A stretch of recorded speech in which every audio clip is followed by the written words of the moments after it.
Hey Pixers, ¿qué hay? Muchas veces cuando queremos dibujar algo, nos tomamos horas y horas pensando en qué es lo que vamos a dibujar. Y ya que por fin nos decidimos, pasamos aún más horas tratando de detallar, sombrear y finalizar el tema u objeto que hemos elegido, frustrándonos porque no queda tal y como nosotros queremos. Si alguna vez te has sentido así o te ha pasado esto, quédate porque en este video vamos a ver diversos temas que podemos elegir al dibujar y los vamos a ordenar del más fácil al más difícil. Pero antes, recuerda que si te gusta este contenido y quieres apoyar al canal, puedes darle like, comentar, compartir, suscribirte y activar la campanita para no perderte futuros videos. También otra forma de apoyar es suscribiéndote al Patreon, en donde gozarás de beneficios especiales como contenido exclusivo, contenido adelantado, streams únicos, promociones y descuentos en productos Pixamius y muchas cosas más. También puedes comprar nuestros productos que te dejo aquí abajo en la descripción del video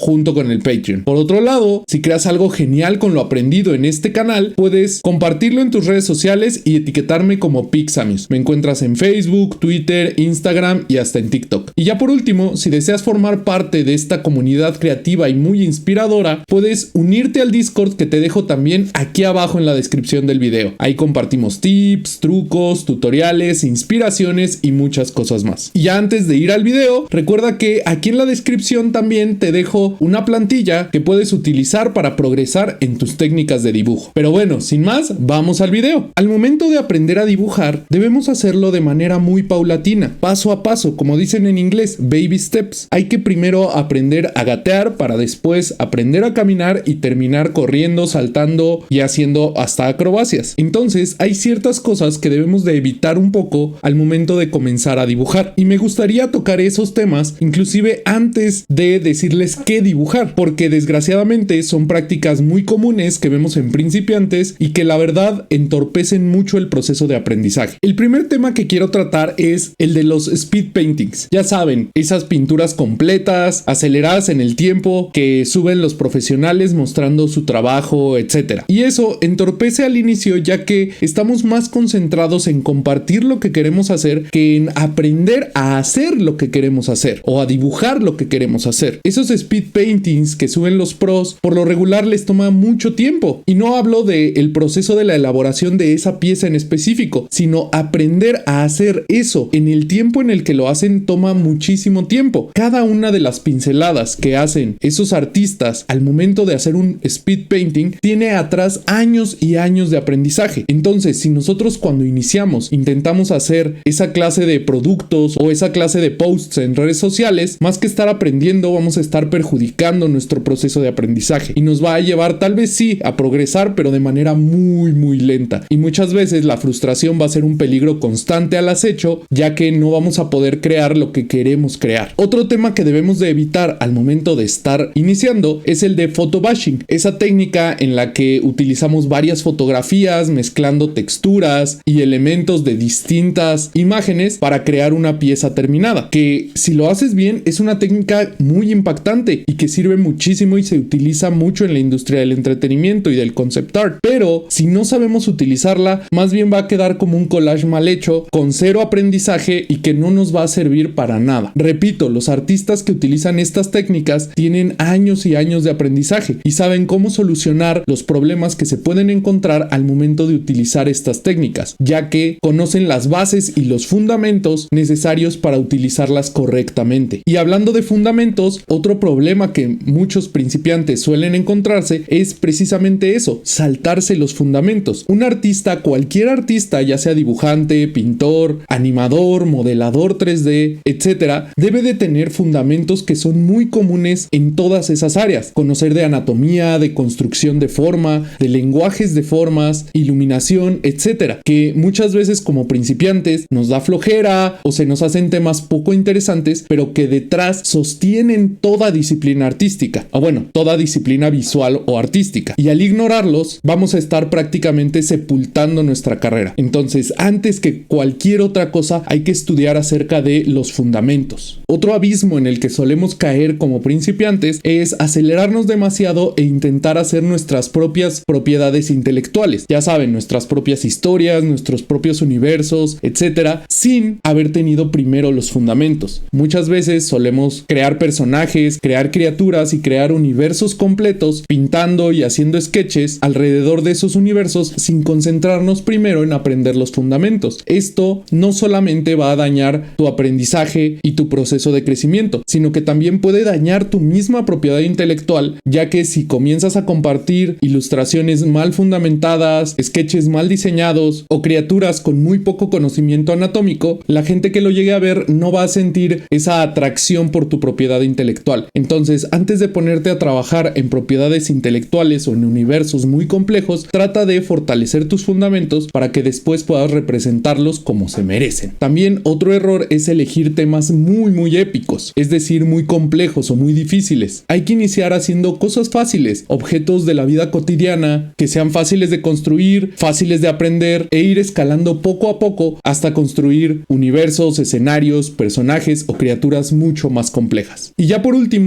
el error más grande que puedes cometer como artista es crear sin utilizar referencias del mundo real. Todo, chicos, todo. Llámese videojuegos, arte, ilustración, animación, todo tiene una base y tiene una referencia en el mundo real. Usualmente solemos hacer, no sé, un dibujo sin referencias y presumirlo como, mira, hice esto y no utilicé referencias, y la verdad se nota. Entonces traten de utilizar referencias en el mundo real, referencias de cosas reales que existen. Un artista solamente es tan grande como sus propias referencias. Si les gustan las criaturas, estudien diferentes tipos de insectos, animales, crustáceos, mamíferos, entiendan la anatomía que hay detrás de los animales, comparen las diferencias entre animales. Si les gustan los ambientes, dibujen rocas, chozas, montañas, mares, lagos, cosas que se encuentren en el mundo real y que puedan informar y nutrir nuestros dibujos y nuestros diseños, para que así lo que sea que nosotros estemos creando tenga fundamentos sólidos que conecten con la persona que está viendo nuestras obras. Y antes de ver qué es lo que tenemos que dibujar o cómo podríamos dibujarlo, hay que tratar de olvidarnos lo más que podamos de lo digital. Yo aquí sí estoy utilizando una tableta digital, pero todo lo que yo haga aquí puede ser emulado en papel, con plumas o estilógrafo, y hay que concentrarnos más que nada en bocetar.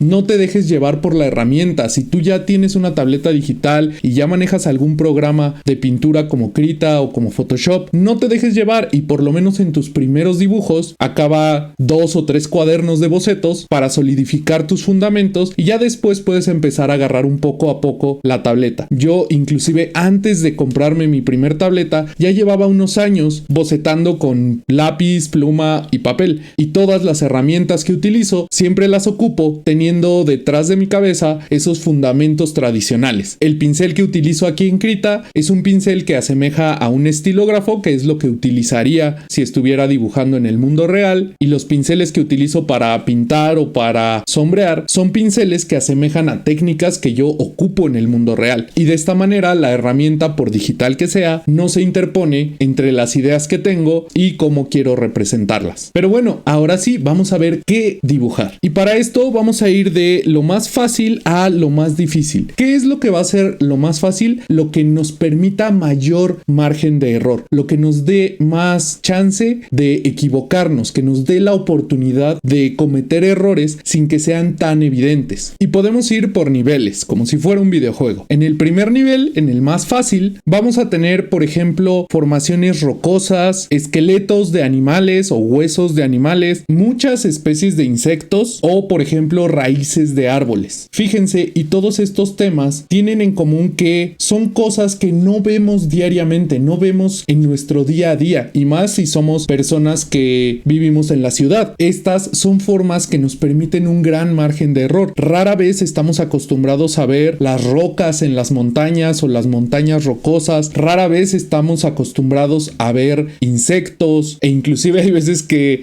si nos dan miedo, pues no queremos ni verlos, pero pues aquí pues en fotos no hacen nada. O por ejemplo las raíces de los árboles. Fíjense, y son formas que son bastante interesantes, pero que nos permiten un gran margen de error. Entonces, si nos equivocamos, va a ser mucho menos evidente el error o los errores que lleguemos a cometer. En el siguiente nivel vamos a tener cosas un poco más geométricas. Fíjense cómo en el nivel anterior eran casi todo 100% orgánico, que nos permite mucho margen de error, y en este nivel vamos a tener cosas un poquito más geométricas, como por ejemplo casas antiguas como de la Edad Media o chozas de tribus en lugares remotos, así como ropa holgada, habitaciones igual de épocas, no sé, anteriores al siglo XX, o páramos desolados, construcciones abandonadas o animales salvajes que no vemos día a día, así como por ejemplo trenes o vehículos antiguos que igual no estamos acostumbrados a ver diariamente. Con esta clase de estructuras, por ejemplo, los lugares abandonados, fíjense cómo la mayoría de las películas, de los videojuegos tienen mucho esta clase de ambientes y de objetos. ¿Por qué? Porque son muy fáciles de dibujar y por lo regular, si son fáciles de dibujar, son fáciles de producir, ya sea en juguetes, en modelos 3D para entretenimiento, etcétera, así como ropa holgada o habitaciones de otras épocas. Eso es mucho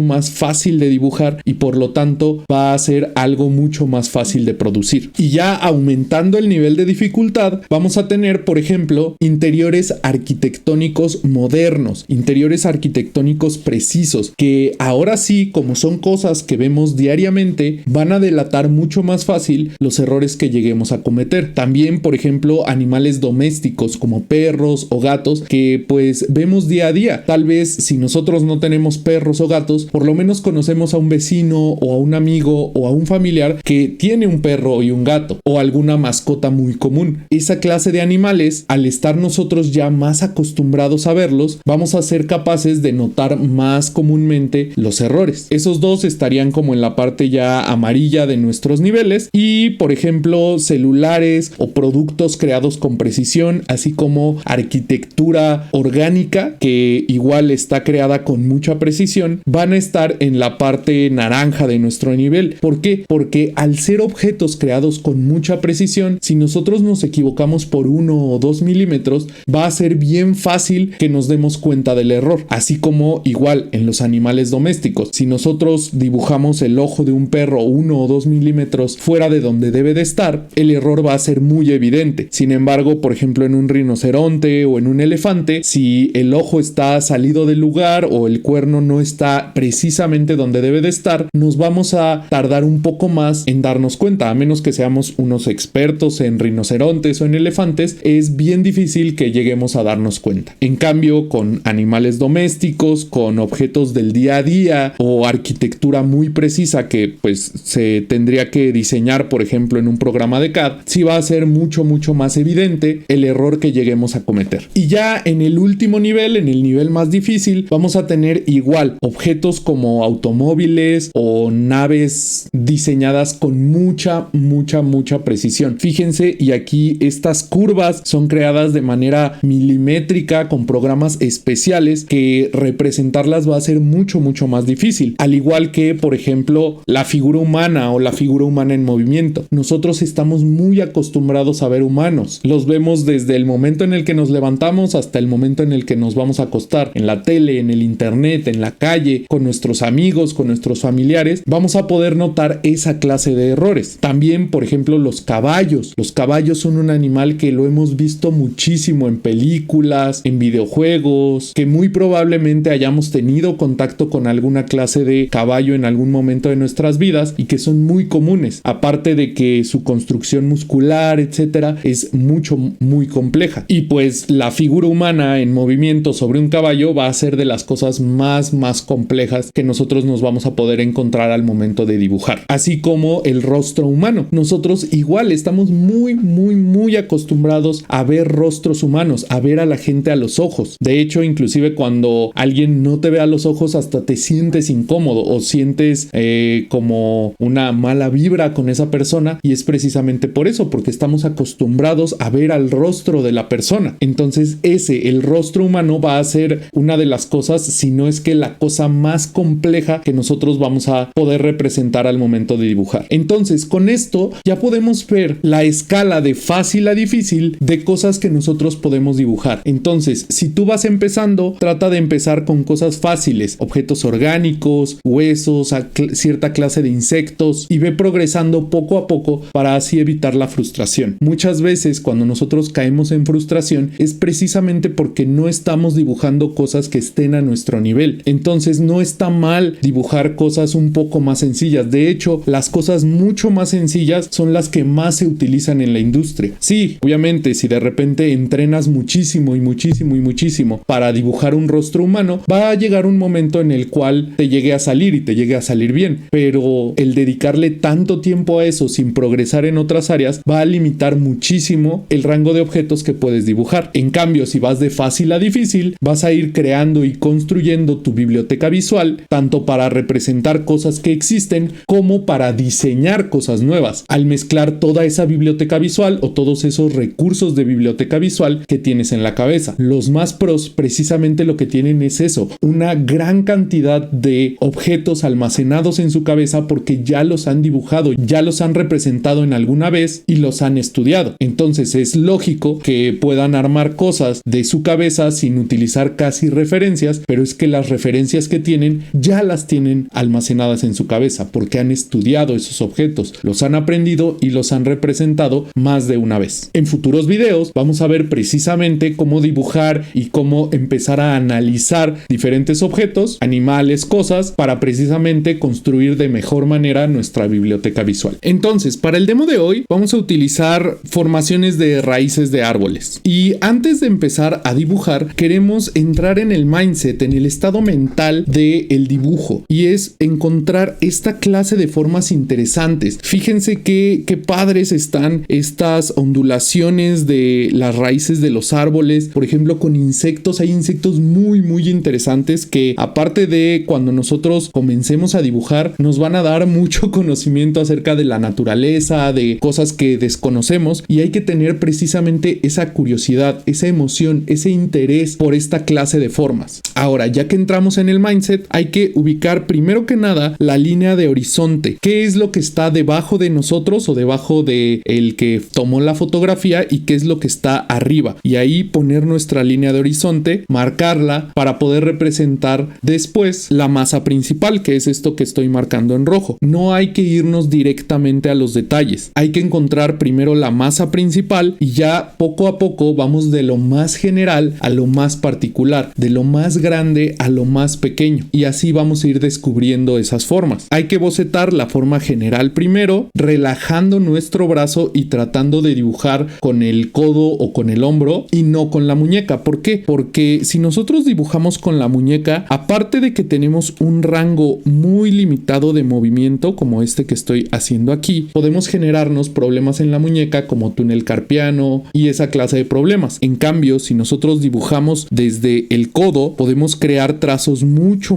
más amplios y evitarnos esa clase de problemas. Entonces, vamos a trabajar en uno de nuestros dibujos. Voy a acelerar esta parte para no hacer muy largo el video y les voy a ir hablando acerca de ciertos tips. También, una de las cosas en las que queremos estar muy al pendiente cuando estemos trabajando es en construir el peso de nuestra línea. Hay que tratar de concentrar el grosor de nuestra línea en las áreas de sombra, en las áreas de superposición, en esquinas y en pliegues, así como en las áreas que sostienen peso, usualmente el fondo, por ejemplo. Ahí vamos a hacerlo un poquito más grueso para precisamente remarcar que esa parte está sosteniendo un peso, el fondo de nuestro objeto está sosteniendo el peso del objeto. También, como vimos en videos pasados, hay que empezar en un punto focal y degradar nuestros detalles desde ahí. Ya que tenemos bien trabajadas todas esas áreas, vamos a trabajar en líneas de contorno y detalles que nos ayuden a describir la forma, como por ejemplo la textura de las raíces, mezclar un poquito esa textura con líneas de contorno, que son las líneas de forma que nos ayudan a descubrir cómo va girando la forma de nuestro objeto, y agregar algunos detallitos que nos ayuden precisamente a describir la forma sin saturarlo tanto. Y ya por último vamos a terminar con un pequeño sombreado, que aquí por ejemplo en Krita estoy utilizando un pincel que se asemeja mucho a los marcadores que yo ocupo. Son marcadores en escala de grises y yo trato de limitar el uso de mi pincel, bajar la opacidad para que jamás me llegue al negro totalmente y de esa forma sea mucho más sencillo trabajar con esas sombras. También podemos utilizar pluma blanca o un pincel estilo pluma blanca para trabajar con un poquito de esas luces que nos ayuden a incrementar los detalles y a incrementar el sombreado de nuestro objeto. También me gustaría hablarles mucho acerca de las metas de nuestros primeros dibujos. Hay que plantearnos metas con cada dibujo que nosotros tengamos, y algunas que nos pueden servir al inicio es: uno, no hacer una copia uno a uno, no hacer una una copia tal cual, sino nada más una aproximación. Ser libres en esa parte. También aprender a relajar mucho nuestro brazo, tratar de no hacer líneas peludas y dejar fluir nuestros trazos. Recuerden, en videos pasados tenemos ejercicios que nos van a ayudar mucho a relajar nuestro brazo y a dejar fluir nuestros trazos. Hay que aprender a controlar nuestra línea, ser nosotros quienes controlen lo que estamos dibujando y no al revés, no dejar que la herramienta se interponga en nuestro camino, controlar el grosor y la presión de nuestra línea, así como ganar seguridad y confianza en nuestro brazo. Una línea muy desconfiada por lo regular no va a construir un buen diseño en nuestro dibujo. Y el último, pero para mí el más importante, es divertirnos al momento de estar dibujando, disfrutar lo que estamos haciendo, tratar de aprender, de crear formas, de que nos emocione esta parte del proceso. Si no nos emociona, chicos, no tiene caso ni que lo intentemos. Hay que jugar, por ejemplo, a pretender que somos ilustradores en una aventura, que estamos en un safari descubriendo cosas nuevas y dibujando cosas nuevas. Esta clase de raíces de árboles, insectos, animales, huesos, toda esa clase de cosas que nos emocione el dibujarla. Y eso va a ser lo que nos va a estar motivando a lo largo de todo este proceso. También no hay que hacer esto para redes sociales, hay que hacerlo para nosotros, para nuestro aprendizaje. La verdad, yo inclusive a redes sociales no subo más que si acaso el 10% de mis trabajos. El otro 90% son cosas que hago para aprender, para construir formas, para alimentar esa biblioteca visual y que muchas veces se quedan o en mi cuaderno de bocetos o en un archivo en un rincón recóndito de mi computadora. Hay que ir lento, ser muy pacientes. La velocidad llega con la práctica, la velocidad llega con el tiempo. Al inicio hay que concentrarnos en tener bien esos fundamentos para después ya poder entrenar esa velocidad, que de hecho no se entrena, es algo que con el tiempo y con la práctica termina llegando. Los buenos resultados llegan primero y ya después se va uniendo la velocidad. Pero bueno, chicos, eso sería todo por este video. Espero lo hayan disfrutado muchísimo y si fue así, no olviden darle like, comentar, compartir, suscribirse y activar la campanita para no perderte futuros videos. También recuerda que aquí en la descripción del video te dejo una plantilla que puedes utilizar para progresar en tus técnicas de dibujo. Si deseas apoyar de otra forma, recuerda que puedes suscribirte al Patreon, en donde gozarás de beneficios especiales como contenido exclusivo, contenido adelantado, streams únicos, promociones y descuentos en productos Pixamius y muchas cosas más. También puedes comprar nuestros productos que te dejo aquí abajo en la descripción del video junto con el Patreon. Por otro lado, si creas algo genial con lo aprendido en estos tutoriales, puedes subirlo a tus redes sociales y etiquetarme como Pixamius. Me encuentras en Facebook, Twitter, Instagram y hasta en TikTok. Y ya por último, si deseas formar parte de una comunidad muy creativa y muy inspiradora, puedes unirte al Discord que te dejo también aquí abajo en la descripción del video. Ahí compartimos tips, trucos, tutoriales, inspiraciones y muchas cosas más. No lo olvides, yo soy Carlos, esto es Pixamius y nos vemos en el siguiente video.